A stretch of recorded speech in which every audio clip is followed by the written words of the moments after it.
Nigerian President Bola Tinubu has overhauled the West African nation's tax laws. This in a bid to accelerate economic reforms, as Nigeria's tax-to-GDP ratio is one of the lowest in the world at 10.8%. The country eyes a tax-to-GDP ratio of 18% by the end of 2027. Abiodun Kayode-Alli, Senior Manager of Tax and Regulatory Services at PwC Nigeria, joins us with greater perspective on the detail on this. Abiodun, thanks so much for your time this afternoon. And I mean, some of the tax rules here date back to colonial times. So I guess it was about time for this overhaul to happen. Yes, that's correct. Most of these tax laws, they've been outstanding for too long, right? As far back as 1977, some of them as far back as 1949, right? And given the current times that we're in, with the emergence of the digital economy, carrying out transactions virtually, we need more recent tax laws that will help. Right, so a lot of these outdated laws that we have, they're actually standing as an impediment to doing business, right? Given that Nigeria has vast potential, we've seen Nigeria lose some opportunities as a result of these tax laws. So it's just right about time that we actually have such changes. And talk to me about some of the significant changes here, the specific taxes and levies that are being restructured or removed under the new laws. Okay, so one of them has to do with the company's income tax.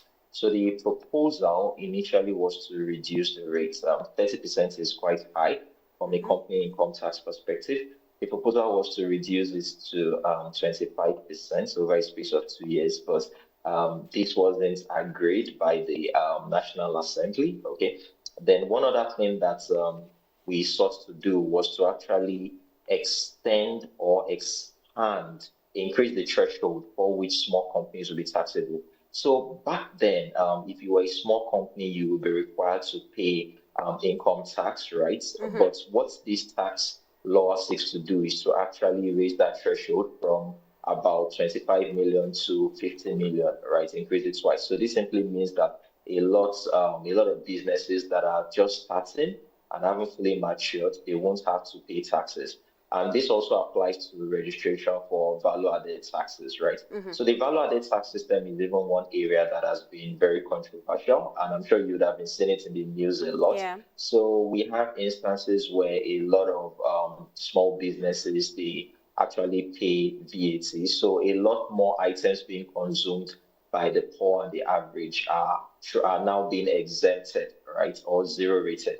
So this kind of exemption actually gives them the opportunity to be able to buy more, right? Then we also have instances where low-income earners, right, their income has now been, if they are earning somewhere within the range of ₦1 million, they have this exemption benefit, so they won't have to pay taxes. Then also harmonization of the tax laws. In Nigeria, we currently have officially about 60 tax laws, and we have lots of unofficial tax laws, about 200 of them, right? So the law seeks to harmonize them and make them single digits, something within the range of 9, so that it makes it easier for people to know what to pay, when to pay. And I think the final point I would just like to land on would be the complexity of those laws. I mean, if you compare the languages in which they were written, it makes it so complex to actually understand what the lawmakers were doing. And this has led to different disputes. So the reform seeks to make it simpler and easy to understand for even the small, even the average people who probably might not be able to engage the services of a tax consultant. And talk to me about what the response has been like. I know there was some pushback when it came to the opposition and some other lawmakers, but what about other stakeholders, considering that this could benefit small businesses and corporates as well?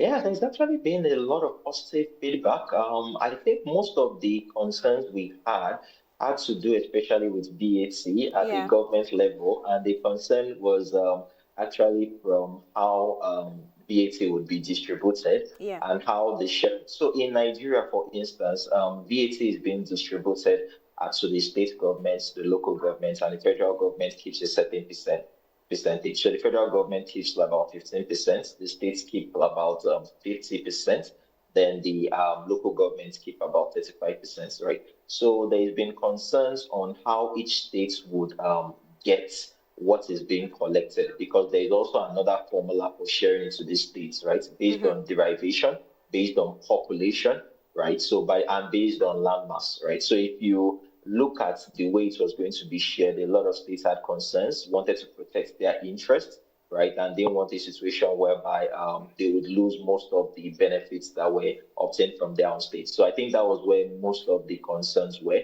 But if you look at it critically, there are so many benefits in that bill. So a lot of people are actually in tune with it, especially those who know that their income taxes would be lowered, and those who know that they would no longer even have to pay taxes at all. And I think one key thing that would actually help would be more further enlightenment, because the interesting thing is not everyone actually read the tax laws or understood the tax laws, but we're actually relying on propaganda that was being passed in actually delivering their protest, right? So I think understanding is one thing that matters. And talk to me then about, these new industries that have emerged. You spoke about, this tax overhaul also being needed because we have industries like, the digital economy emerging that could cause some concern when it comes to taxing freelancers and businesses. Yes, and thank you for asking that question. So, the current laws that we have, if you want to have a non-resident company employ individuals from Nigeria, that non-resident company would end up creating what is called a taxable presence. That non-resident company would have to come and file tax returns in Nigeria as if it was incorporated in Nigeria, even though it's outside the country and it's employing Nigerians. The benefit for Nigerians would have been that they would have been able to earn foreign exchange and pay taxes to the government. But because of these impediments, these non-resident companies left Nigeria and went for other countries like Philippines, countries like India. Okay, so what this tax provision is going to do is going to remove such impediments in such a way that the individuals of Nigerians can actually get employed without creating that taxable presence for these non-resident companies. So that's one benefit that is actually going to be enjoyed. Then another thing that would also be enjoyed is that there is also going to be that reduction in the in some benefits like minimum tax. You won't have to pay minimum tax again for companies.